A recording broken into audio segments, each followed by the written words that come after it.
Hello guys, আসসালামু আলাইকুম। আশা করি আপনারা সকলে ভালো আছেন। সো আজকে আমি আপনাদেরকে শেখাবো ফ্লোটিং স্ট্যাটিক রুট। ওকে, আপনারা কিভাবে ফ্লোটিং স্ট্যাটিক রুট কনফিগার করবেন সেটা আজকে আমি আপনাদেরকে শেখাবো। সো আপনারা দেখতে পারতেছেন আমরা এখানে দুইটি পিসি এবং একটি সার্ভার এবং একটি পিসি নিয়েছি। সো এখন আমরা প্রথমত কেবল কানেকশন করব। ওকে, সো আমরা পিসি টু পিসি অর্থাৎ পিসি থেকে সুইচে কেবল কানেকশন করব। দেন আমরা সার্ভার থেকে সুইচ এবং ল্যাপটপ থেকে সুইচে কেবল কানেকশন করলাম। পরবর্তীতে আমাদের যে কাজটা করতে হবে সেটা হচ্ছে আমাদের এখানে কিন্তু ডিফল্ট গেটওয়ে একটি কেবল এবং এখানে একটা ডিফল্ট গেটওয়ে কেবল। নর্মালি আমরা একটি রাউটারে সর্বোচ্চ দুইটি কেবল যোগ করতে পারি, কিন্তু আজকে আমাদের রাউটারের টোটাল তিনটি কেবল যোগ করতে হবে। সো একটি বেশি কেবল যোগ করতে হবে, যার কারণে আমাদেরকে একটি কি সুইচ পোর্ট অ্যাড করতে হবে রাউটারে। সো আমরা রাউটারের ভিতর প্রবেশ করলাম এবং ফিজিক্যালে যাওয়ার পর আমরা এখান থেকে আহ, প্রথমত আগে রাউটারের সুইচ অফ করব। ওকে, রাউটারের সুইচ অফ করব প্রথমত, তার দেন আমরা এখান থেকে রাউটারের এই যে এই পোর্টটি নিয়ে নিব, নিয়ে দেন সুইচ অন করে দিব। ওকে, দেন আমরা আবার পরবর্তী রাউটারে ঠিক সেম ভাবে আমরা রাউটার জুম করব, দেন সুইচ অফ করব, দেন আমরা ঠিক এই পোর্টটি নিয়ে দেন আমরা সুইচ অন করে দিব। অবশ্যই সুইচ অফ করে যোগ করবেন এবং পরবর্তীতে সুইচ অন করতে ভুলবেন না কিন্তু। সুইচ কিন্তু আপনাকে অন করতে হবে, নাহলে কিন্তু কি রাউটার কনফিগার হবে না। সো আমরা কিন্তু কি করলাম, রাউটার পোর্ট কনফিগার করলাম, দেন আমরা এখন কেবল কনফিগার করব। ওকে, সো আমরা এখন অটোমেটিক কেবলের সাহায্যে কেবলটি কনফিগার করে নিব। দেন আমরা এখন এখান থেকে এইখানে এবং এইখান থেকে এইখানে কেবল কানেক্টেড করলাম। সো আপনারা দেখতে পারতেছেন এই কেবলের নাম কি, ফার্স্ট ইথারনেট 0/0, এবং আমাদের নিচের যে কেবলটা আছে সেটা হচ্ছে 1/0 এবং উপরে কেবলটা আছে সেটা কি 0/1। সো আমরা এখন প্রত্যেকটা আইপি অ্যাড্রেস নোটপ্যাডের মাধ্যমে দিয়ে দিব, যেন আমরা ভুলে না যাই। সো আমরা এটার ডিফল্ট গেটওয়ে কি দিব, 1.1 দিয়ে দিলাম, এবং আমরা অপর পাশে ডিফল্ট গেটওয়েটা দিয়ে দিব কি 2.1। ওকে, দেন আমরা এখন উপরের যে রাউটারের কেবল সেটার ডিফল্ট গেটওয়ে আমরা দিয়ে দিব। আমরা উপরেরটা দিয়ে দিলাম 201.1.0, অর্থাৎ এই পাশে 1 এই পাশে 2, এই জন্য আমরা বেসিকটা কি 1.0 দিয়ে দিয়েছি, এবং আমরা পরবর্তীটা দিয়ে দিব 5.0 দিয়ে দিলাম, অর্থাৎ কি আমার এই পাশে 5.1 এবং এই পাশে কি 5.2, যার কারণে আমরা এভারেজ অর্থাৎ বেসিকটা দিয়ে দিয়েছি 5.0। ওকে, সো আমাদের রাউটার আইপি অ্যাড্রেস অ্যাড করা হয়ে গিয়েছে। সো এখন আমরা কি করব, রাউটারে আইপি অ্যাড্রেস কনফিগার করব। সো চলেন আমরা রাউটার আইপি অ্যাড্রেস কনফিগার করি। সেজন্য আমরা আগে প্রথমত কেবলের নামগুলো মনোযোগ করে দেখে নিব আর কি। ফার্স্ট ইথারনেট 0/0 হচ্ছে ডিফল্ট গেটওয়ে এবং ফার্স্ট ইথারনেট 1/0। ওকে, সো আমরা এখন রাউটারে প্রবেশ করব। আমরা নোতে যাব, এনাবল করব, কনফিগ টার্মিনাল করব। ওকে, আগে আমরা হোস্ট নেমটা দিয়ে দিব, যেটা আমাদের খুব ইম্পর্টেন্ট। হোস্ট নেম দিয়ে দিলাম, দেন আমরা ইন্টারফেস করব, দেন ফার্স্ট ইথারনেট 0। প্রথমত আমরা ডিফল্ট গেটওয়ে অ্যাড করব। ওকে, ডিফল্ট গেটওয়ে কি ফার্স্ট ইথারনেট 0/0। সো খুব সাবধানে অ্যাড করব আমরা। দেন আমরা এখন আইপি অ্যাড্রেস, ডিফল্ট গেটওয়ের যে আইপি অ্যাড্রেসটা ঠিক আমরা সেটা দিয়ে দিব। ওকে, দেন আমরা 1.1 দিলাম এবং 255.255.255.0 দিয়ে দিব। ওকে, দেন আমরা দিয়ে দিলাম নো শাটডাউন।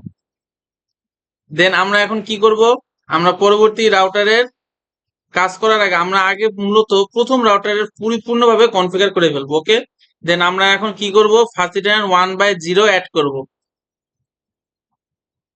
সো আমরা নর্মালি কি করব, এক্সিট করব, দেন কনফিগ টার্মিনাল করব। ওকে, দেন আমাদের যেহেতু হোস্টনেম তো দেওয়া হয়ে গেছে আগে, না? হ্যাঁ, আমরা এখন ইন্টারফেস করব। সো আমাদের এক্সিট না করলেও চলতো, আমার আসলে খেয়াল নাই। তো যাই হোক, ফার্স্ট ইথারনেট আমরা এখন কত করব, ফার্স্ট ইথারনেট এটা করব 1/0। দেন আমরা এখন আইপি অ্যাড্রেস দিয়ে দিব। আমাদের আইপি অ্যাড্রেস কত ছিল, 192.168.5.1। ওকে, দেন আমরা সাবনেট মাস্ক দিয়ে দিব, দেন আমরা দিয়ে দিব নো শাটডাউন। দেন আমরা আবার ইন্টারফেস করব, করে ফার্স্ট ইথারনেট আমাদের পরবর্তী যে কেবলটা অর্থাৎ উপরের যে কেবলটা সেটা আমরা কানেক্ট করব 0/1। ওকে, 0/1। দেন আমরা আইপি অ্যাড্রেস দিয়ে দেব 200.1.1.1 25.255.255.0। দেন আমরা কি করব, নো শাটডাউন দিয়ে দেব। সো আমাদের কিন্তু আইপি অ্যাড্রেস অ্যাসাইন করা শেষ, অর্থাৎ কনফিগার করা শেষ। তা আমরা এখন চেক দিব যে আমাদের পরিপূর্ণভাবে আইপি অ্যাড্রেস কনফিগার হয়েছে কিনা। সো আমরা লিখবো শো আইপি ইন্টারফেস ব্রিফ। দেন আপনারা দেখতে পাচ্ছেন আমি যেগুলো আইপি অ্যাড্রেস লিখেছিলাম সেগুলো পরিপূর্ণভাবে শো করতেছে। ওকে, সো এখন আমরা কি করবো, এখন আমরা পরবর্তী রাউটারে ঠিক সেম ভাবে কনফিগার করে ফেলবো। সো আমি একটু খুব দ্রুত ভাবে কনফিগারটা করে ফেলতেছি, আশা করি আপনারা বুঝতে পারছেন প্রথম রাউটারে। সো আমি এখন কি করবো, ফার্স্ট ইথারনেট 0 0 তে যাব। ওকে, ফার্স্ট ইথারনেট 0 0 তে যাব। তার আগে সরি, তার আগে আমরা হোস্ট নেম দিয়ে দিব, এটা কি আমাদের R2। ওকে, অবশ্যই হোস্ট নেম দিতে ভুলবেন না, হোস্ট নেম দেওয়া খুবই খুবই জরুরি। ওকে, বিকজ রাউটার ডিফাইন করার জন্য বা রাউটার আইডি বোঝার জন্য হোস্ট নেমটা আপনাদের খুবই প্রয়োজন। সো এখন আমরা ইন্টারফেস ফার্স্ট ইথারনেট 0 বাই 0 দিয়ে দিব, আইপি অ্যাড্রেস দিয়ে দেবো। আমরা আরো একবার যদি চেক দিয়ে নিই, এটা আমাদের 0 0 তো, হ্যাঁ এটা আমাদের 0 0 এবং এটি কি আমাদের 0 1 192.168। আমাদের ডিফল্ট গেটওয়ে গেছিল 2.1। ওকে, দেন দেন 0, দেন আমরা নো শাটডাউন দিয়ে দিলাম। দেন আমরা ইন্টারফেস দিব ফার্স্ট ইথারনেট 0 বাই 1, এবার দিব আইপি অ্যাড্রেস দিয়ে দিব 192.168.5.2.255.255.0। দেন আমরা নো শাটডাউন দিয়ে দেবো। Then interface first ethernet 1 by 0, then IP address আমরা দিয়ে দেবো 201.1.1.255.255.255.0। দেন আমরা কি করবো, নো শাটডাউন দিয়ে দিব। সো আমি খুব দ্রুত করছি, আপনারা আবার এত দ্রুত করতে যান না, একটু ঝামেলা লাগাই দিবেন। আপনারা দেখে শুনে সাবধানে করবেন। ওকে, সো এখন যদি আমরা লিখি শো আইপি ইন ব্রিফ, দেন আপনারা দেখতেছেন আমাদের সম্পূর্ণ আইপি অ্যাড্রেস সঠিকভাবে কনফিগার হয়েছে। ওকে, সো আমরা যদি এখানে আরেকটু লিখি show IP in brief, sorry, show IP in brief, হ্যাঁ আমাদের কি হয়েছে, স্টেটা প্রোটোকল সম্পূর্ণভাবে আপ হয়ে গেছে। অর্থাৎ কি আমাদের কোনো প্রকার কোনো প্রবলেম নাই, আইপি কনফিগার করতে গিয়ে কোনো প্রকার কোনো প্রবলেম হয়নি। সো এখন আমরা কি করব, এখন আমরা ফ্লোটিং স্ট্যাটিক রুট করব। ওকে, সো লেটস গো, এখন আমাদের ফ্লোটিং স্ট্যাটিক রুট শুরু করতে হবে। সো এটা হলো প্রথম রাউটার এবং এটা হলো কি দ্বিতীয় রাউটার, অর্থাৎ রাউটার 1 এবং রাউটার 2। এখন আমি রাউটার 1 এ প্রবেশ করে রাউটার 2 এর কনফিগার করব। ওকে, সো রাউটার 1 এ আমি প্রবেশ করলাম। দেন আমি এখন লিখবো কনফিগ টার্মিনাল। দেন আমি এখন লিখবো কি আইপি রুট। ওকে, আইপি রুট লিখে আমরা পরবর্তী পিসি যেগুলো আছে, অর্থাৎ আমি এখন এই রাউটারে আছি, সো আমাকে এই রাউটারের বেসিকটা দিতে হবে। অর্থাৎ এখানে কি 2.1 আছে, সো আমাকে দিতে হবে 2.0 এবং এটা নেক্সট হপ দিয়ে দিতে হবে। সো এখন আমি কি দিব, আইপি রুট, ওকে, 192.168.2.0 এবং সাবনেট মাস্ক দিয়ে দিব আগে। দে ও সরি, আমার ভুলে গেছে, সাবনেট মাস্ক দিয়ে দিব। ওকে, দেওয়ার পর আমাকে এখন আমাকে কি করতে হবে, নেক্সট হপ দিতে হবে। সো আমাদের নেক্সট হপ কি ছিল সেটা আমরা দিয়ে দিব। সিরিয়াল ওয়াইজ দিলে হবে বা আপনি চাইলে উপরেরটা আগে দিতে পারেন অথবা নিচেরটা আগে দিতে পারেন, সেটা আপনার ইচ্ছা। সো আমি প্রথমত উপরেরটা আগে দিলাম। ওকে, দেন এখন আমরা সেম জিনিসই লিখবো, শুধু এখন নেক্সট হপটা চেঞ্জ করে দিব। এখন আমি নিচের নেক্সট হপটা দিয়ে দিলাম 5.2, দেন এক্সিট। এটাই ছিল আমাদের প্রথম ফ্লোটিং স্টেটের রুট, এখন মানে অর্থাৎ প্রথম রাউটারে ফ্লোটিং স্টেটের রুট। ওকে, এখন আমরা দ্বিতীয় রাউটারে করব, সেম কনফিগারেশনটাই আমরা দ্বিতীয় রাউটারে করব। আশা করি আপনারা বুঝতে পারতেছেন।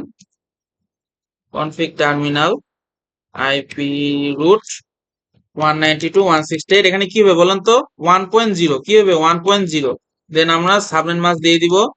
দেন আমরা কি করব, ডিফল্ট গেটওয়ে, অর্থাৎ দেন আমরা নেক্সট হপ দিয়ে দিব।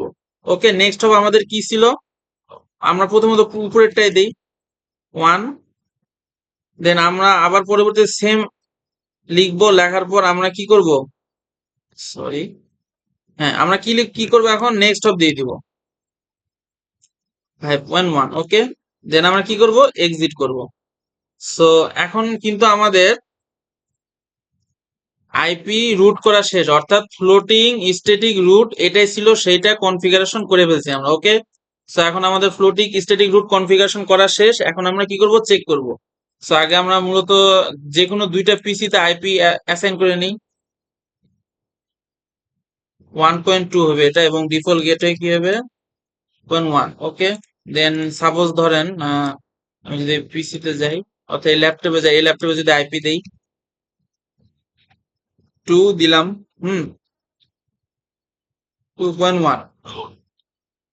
সো এখন যদি আমরা একটু ফাস্ট ফরওয়ার্ড করি এবং এপিসি থেকে ওই আইপি অ্যাড্রেসে পিং পাঠাই, দেন আমাদের সাকসেসফুল হয় নাকি কি আসে সেটা এখন দেখার বিষয়। প্রথমটা রিকোয়েস্ট টাইম আউট আসবে স্বাভাবিক, পরেরগুলো আমাদের দ্বিতীয়টাও রিকোয়েস্ট টাইম আউট আসছে। আমি আপনাদেরকে আগে বলছিলাম কেবল ক্লিয়ার হতে বেশ কিছুক্ষণ সময় নেয়। সো আমরা আরেক কিছুক্ষণ সময় একটু ওয়েট করি। সো গাইস, অবশেষে আমি খুঁজে বের করছি আমার আসলে সমস্যাটা কোথায় হয়েছে। আমার আসলে সমস্যাটা হয়েছে কি, আমি কেবলে আইপি অ্যাড্রেস ভুল দিছি, বুঝলেন? এ হচ্ছে সমস্যা। আপনারা এখানে দেখতে পারতেছেন আমি এখানে ফার্স্ট 1/0, ওকে, 1/0 আমার 200 থাকার কথা, 1/0 আমি 190 দিয়ে রেখে দিছি, ওকে। সো এখানে আমার ভুলটা হয়েছে, সো আমি এখন 200 দিয়ে দিব। 1/0 দিব কি 200।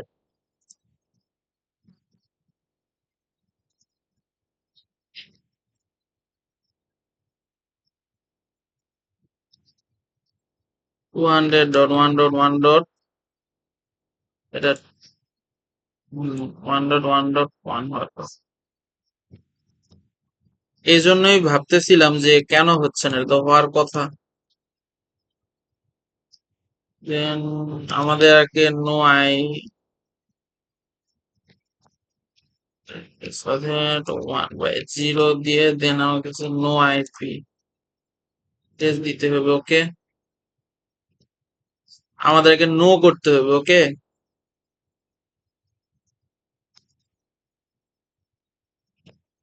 একটার জন্য সব উল্টাপাল্টা হয়ে গেছে। দেন আমরা এখন কি করবো, ফাজি ইথারনেট, দেন আমরা এখন লিখবো কি আইপি অ্যাড্রেস দিয়ে দিব, দিয়ে 1.1.0 ওভারল্যাপস দেখাচ্ছে বিকজ আমাদেরকে দুইটাই নো করতে হবে। সো আমরা ইন্টারফেস ফার্স্ট ইথারনেট 1/0 নো করছি, এবং আমাদেরকে কি করতে হবে, ফার্স্ট ইথারনেট 0/1 ও নো করতে হবে। সো আমরা ইন্টারফেস ফার্স্ট ইথারনেট 0/1 ও সরি নো করতে হবে, নো আইপি অ্যাড্রেস আমাদের কি দেওয়া ছিল 200.1.1.1, এটাই দেওয়া ছিল, এটা আমাদের কি করতে হবে, নো করতে হবে। দেন আমাদেরকে এখনো যদি আমরা লিখি শো আইপি, দেখতে হবে আমাদেরকে আসলে ডিলিট হয়েছে কিনা। হ্যাঁ, আমাদের ডিলিট হয়ে গেছে। এখন আমরা কনফিগারেশন করব। সো কনফিগারেশন টার্মিনাল ওপেন করব এবং ইন্টারফেস ফার্স্ট ইথারনেট খুব সাবধানে করতে হবে আমাদের। নিচেরটা আমরা এখন আগে করব। নিচেরটা কি, নিচেরটা হচ্ছে ফার্স্ট ইথারনেট 0/1, ওকে। ফার্স্ট ইথারনেট কি 0/1, 0/1। দেন আমরা আইপি অ্যাড্রেস দিয়ে দিব 192.168.5.1। সো এই জন্যই কাজ করার সময় কথা বলা ঠিক না, ভুল হয়। দেন আমরা এখন ইন্টারফেস ফাজি ইথারনেট 1/0 দিয়ে দিব। 1/0 তাহলে কি হবে, 200 আইপি অ্যাড্রেসটা হবে, ওকে। এখন আমাদের মেসেজ ঠিক সেন্ড হবে, 200 আইপি ইন লিভ। হ্যাঁ, এখন যদি আমরা মেসেজ পাঠাই, এই যে দেখছেন আমি মেসেজ চেক দিছিলাম, সব মেসেজ এখন ঠিক শো করতেছে। সো যাই হোক, আমি এখন যদি রিয়েল টাইমে যাই আর যদি পিং সেন্ড করি আবার আগের বারের মতো, সো আমাদের বারবার ফেল আসছিল, আপনারা দেখতেই পাচ্ছেন। এখন যদি আমরা পিং সেন্ড করি অবশ্যই সাকসেসফুল আসার কথা, যেহেতু না খেয়াল থাকার কারণে আর কি একটু ভুল হয়ে গেছে। সো দেখা যাক।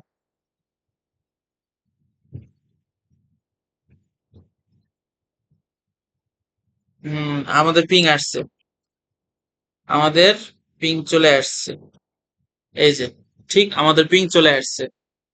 সো আমাদের ভুলটা ছিল আসলে আমরা রাউটার আইপি অ্যাড্রেস উল্টায় পাল্টায় ফেলছিলাম, উপরেরটা নিচেরটা দিছি এবং নিচেরটা উপরেরটা দিয়েছিলাম, এই জন্য এই সমস্যাটা হয়েছিল। সো যাই হোক, আশা করি বুঝতে পারছেন ফ্লোটিং স্ট্যাটিক রুট কিভাবে করবেন। আপনারা নর্মালি যেভাবে আইপি অর্থাৎ স্ট্যাটিক রুট করে থাকেন ঠিক সেভাবে ফ্লোটিং স্ট্যাটিক রুট, ওখানে মনে করেন আপনার একটা আইপি অ্যাড্রেস থাকে, ওখানে থাকে দুইটা আইপি অ্যাড্রেস, জাস্ট এইটুকুই ডিফারেন্স।